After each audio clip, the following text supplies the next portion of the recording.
নমস্কার বন্ধুরা, West Bengal madrasah service commission 7th state level selection test assistant teacher 2023-এর জন্য যে নোটিফিকেশন সেটা কিন্তু প্রকাশিত করেছে।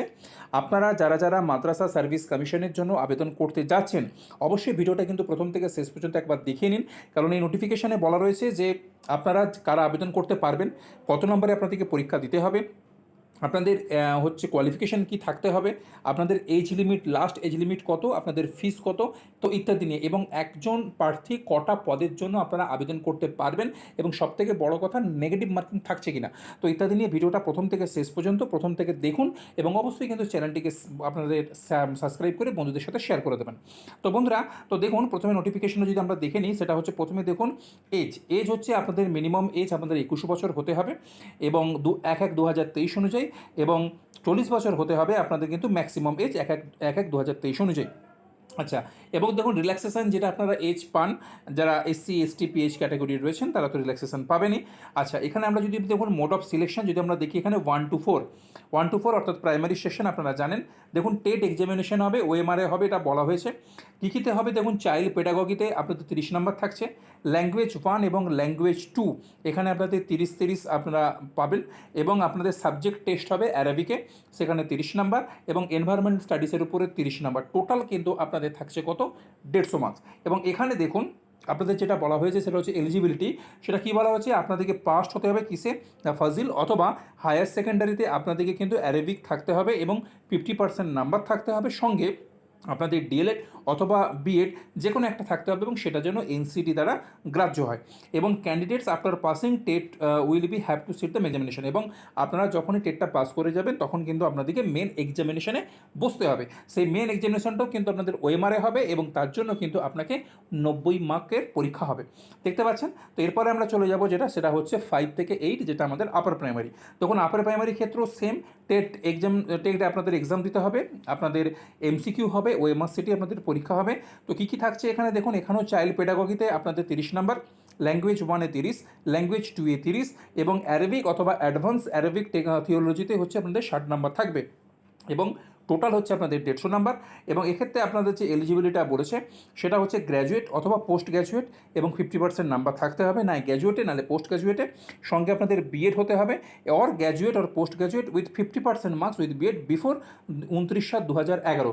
যদি আপনাদের গ্র্যাজুয়েট বা যদি আপনারা হচ্ছে 45% নাম্বার থাকে গ্র্যাজুয়েশনে বা পোস্ট গ্র্যাজুয়েশনে, এবং আপনারা যদি 29/7/2011 আগে যদি আপনারা পাস করে থাকেন, এবং সঙ্গে যদি আপনাদের বিএড থাকে, তাহলে কিন্তু আপনারা এখানে আবেদন করতে পারবেন। এবং ক্যান্ডিডেটরা যারা টেট পাস করবেন তারপরে তাদের কিন্তু আবার পুনরায় এমসিকিউ হবে, এবং এমসিকিউটা হবে কিন্তু 90 নাম্বারের, এবং সেটাও কিন্তু আপনাদের ওএমআরএ হবে। দেখুন নেক্সট যেটা বলা হয়েছে সেটা হচ্ছে 9 এবং 10। 9-10-এর জন্য আপনাদেরকে যেটা করতে হবে সেটা হচ্ছে গ্র্যাজুয়েট অথবা পোস্ট গ্র্যাজুয়েট আপনাদের 50 থাকতে হবে, 50% নম্বর, সঙ্গে আপনাদের বিএড থাকতে হবে। এবং ঠিক একইভাবে যদি কেউ 29/7/2011 থাকেন, তাহলে সেক্ষেত্রে তাদের গ্র্যাজুয়েশন বা পোস্ট গ্র্যাজুয়েশনে আপনাদের 45% নাম্বার থাকলেই হবে। এবং যে সাবজেক্ট নিয়ে আপনি আবেদন করবেন সেই সাবজেক্টটা অবশ্যই কিন্তু গ্র্যাজুয়েশনে, মানে আপনাদের কিন্তু 300 নাম্বার পড়ে থাকতে হবে, মিনিমাম 300 নাম্বার কিন্তু আপনাদেরকে পড়ে থাকতে হবে।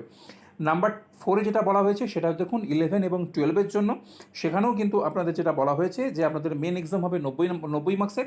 ঠিক একইভাবে কিন্তু 9-10-এর ক্ষেত্রেও 90 মার্কসের আপনাদের মেন এক্সাম হবে, যেটা আপনাদের এমসিকিউ বেস হবে।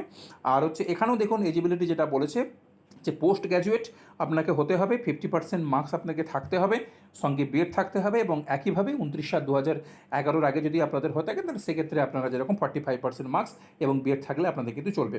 এই জায়গাটা সব থেকে কিন্তু ভাইটাল, যেটা নোটের জায়গা লেখা রয়েছে, দেখুন যেটা বলা হয়েছে, candidates will be called for interview as per merit on the basis of marks obtain in the main examination. অর্থাৎ আপনি টেটে কত পেলেন সেটা কিন্তু ফ্যাক্টর নয়, ফ্যাক্টরটা হচ্ছে আপনার মেন এক্সামিনেশনে আপনি কত পেয়েছেন সেটাই ফ্যাক্টর, এবং সেই মেন এক্সামিনেশনের উপর ভিত্তি করেই আপনাদের কিন্তু মেরিট লিস্ট কিন্তু পাবলিশ হবে, অর্থাৎ ইন্টারভিউর জন্য আপনাকে কিন্তু ডাকা হবে। এরপরে দেখুন 2 নম্বর যে কলামটা বলেছে, number of candidates called for interview will be 1.5 times of the final vacancy in concern subject and category. অর্থাৎ সাবজেক্ট এবং ক্যাটাগরি অনুযায়ী যতগুলো ভ্যাকেন্সি রয়েছে তার 1.5 কিন্তু ক্যান্ডিডেটকে কিন্তু দেখা হবে ইন্টারভিউর জন্য। 3 নম্বরে দেখুন যেটা বলা হয়েছে, marks of TET will not be taken into consideration for preparation and publication of the final list. Number 4-এ যেটা বলা হয়েছে দেখুন, final panel will be prepared as per the merit on the basis of total marks obtained in the main examination and interview। অর্থাৎ আপনারা যারা ইন্টারভিউতে chance পাবেন তাদের মেন এক্সামিনেশনে আপনারা কত পেয়েছেন তার উপর ভিত্তি করে আপনাদের ইন্টারভিউ ডাকা হচ্ছে, এবং ফাইনাল যারা মেরিট লিস্ট অর্থাৎ যারা যারা চাকরিতে জয়েন করতে যাচ্ছেন তাদের যে মেরিট লিস্টটা সেটা কিন্তু মেন এক্সামিনেশন এবং ইন্টারভিউতে আপনি কত পেয়েছেন দুটো যোগ করে যে টোটাল যে আপনার যে নাম্বারটা সেটাই কিন্তু আপনাদের এখানে পাবলিশ হবে, আলাদা আলাদা সেকশানে কিন্তু পাবলিশ হবে। আচ্ছা, 5 নম্বর যেটা বলা হয়েছে কি, number of candidates empanelled will be equal to the number of final examination is concern subject and category. আচ্ছা, তারপর কী বলা হয়েছে দেখুন, number of candidates in the waiting list will be 0.1 time of the final vacancy in concern subject and category. অর্থাৎ আপনাদের যে waiting লিস্টটা থাকবে সেটা কিন্তু সাবজেক্ট এবং ক্যাটাগরি অনুযায়ী 0.1 টাইম আপনাদের কিন্তু ওয়েটিং লিস্ট থাকবে। No marksheet shall be issued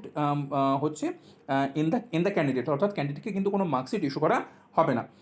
8 নম্বর যেটা দেখুন পয়েন্টটা বলেছে, TET qualified certificate will be issued as per NCT guidelines and as per convention of the West Bengal madrasah service commission. অর্থাৎ আপনারা যারা টেট পাস করবেন তাদেরকে যে টেট সার্টিফিকেটটা ইস্যু করা হবে সেটা হচ্ছে এনসিটির গাইডলাইন্স অনুযায়ী আপনাদেরকে কিন্তু মাদ্রাসা সার্ভিস কমিশন আপনাদেরকে টেট পাসের সার্টিফিকেটটা আপনাদের কিন্তু প্রোভাইড করবেন। আচ্ছা, all candidates in TET and main examination will be multiple choice MCQ each carrying 1 mark with 4 alternatives out of which the 1 answer will be correct. আপনারা জানেন যে আপনারা যারা এমসিকিউ যখন পরীক্ষা দেবেন, এমসিকিউ পরীক্ষার এক একটা কোশ্চেনের জন্য আপনাদেরকে 4টে করে অপশন দেওয়া থাকবে, সেখান থেকে যে কোনো একটা অপশন আপনাদেরকে চুজ করতে হবে, এটা আপনারা সবাই জানেন।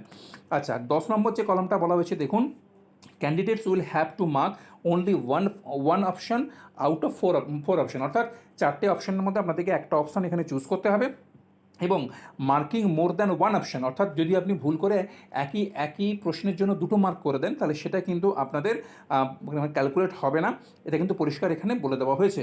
আচ্ছা, there will be negative marking, ভালো করে শুনবেন, there will be negative marking for wrong choice of option, অর্থাৎ আপনি যদি ভুল অ্যান্সার দেন সেখানে কিন্তু আপনাদের নেগেটিভ মার্কিং রয়েছে। তো কত নেগেটিভ মার্কিং রয়েছে না, 1 mark will be deducted for every 2 wrong answer, অর্থাৎ 2টো প্রশ্নের জন্য আপনাদের কিন্তু 1 নাম্বার কাটা যাবে।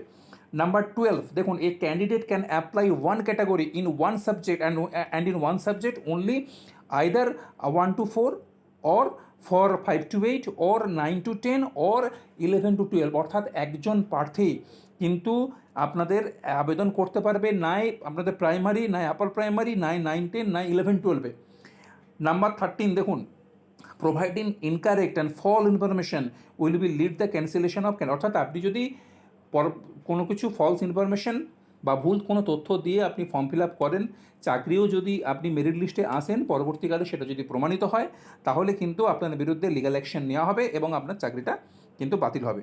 আচ্ছা, candidates apply for madrasa with particular language as medium must have that language of the medium as per first and second language at least 100% marks in any secondary level or higher secondary level or graduate level. Number 15 যেটা বলেছে, candidates finally recommended for graduate category of post 9, 10 and or 5, 8 will be eligible for graduate of pay scale and not post graduate scale as per the even they have post graduate degree. আচ্ছা, যারা 11, 12, যারা 9, 10 এবং যারা 5, 8-এ যারা চাকরি পাবেন তারা কিন্তু গ্র্যাজুয়েট স্কেল অনুযায়ী আপনারা কিন্তু আপনাদের বেতনটা পাবেন। যদি আপনাদের পোস্ট গ্র্যাজুয়েট থেকেও থাকে, অর্থাৎ আপনারা যদি মাস্টার ডিগ্রি আপনাদের থেকেও থাকে, আপনারা কিন্তু মাস্টার ডিগ্রির স্যালারি পাবেন না, আপনারা কিন্তু পাবেন হচ্ছে গ্র্যাজুয়েটেরই স্যালারিটা আপনারা পাবেন। Qualification will be as the last date of application, অর্থাৎ আপনাদের লাস্ট ডেট অফ অ্যাপ্লিকেশান অনুযায়ী সেদিন শেষ তারিখ, সেই ডেট অনুযায়ী আপনাদের যদি কোয়ালিফিকেশান আপনাদের ম্যাচ করে যায় আপনারা কিন্তু এখানে আবেদন করতে পারবেন। তো এখানে দেখুন কত টাকা করে কি বলছে সেটা দেখুন, বলা হয়েছে যে জেনারেল ক্যান্ডিডেটের ক্ষেত্রে টেট অ্যান্ড সাবজেক্ট 500 টাকা করে আপনাদের লাগবে এবং 250 টাকা করে লাগবে যারা ফিজিক্যালি হ্যান্ডিক্যাপ পিএইচ ক্যাটাগরি তাদের জন্য। Kindly follow the official website, আপনারা এই অফিসিয়াল ওয়েবসাইটটা ফলো করবেন ফার্দার ইনফরমেশনের জন্য।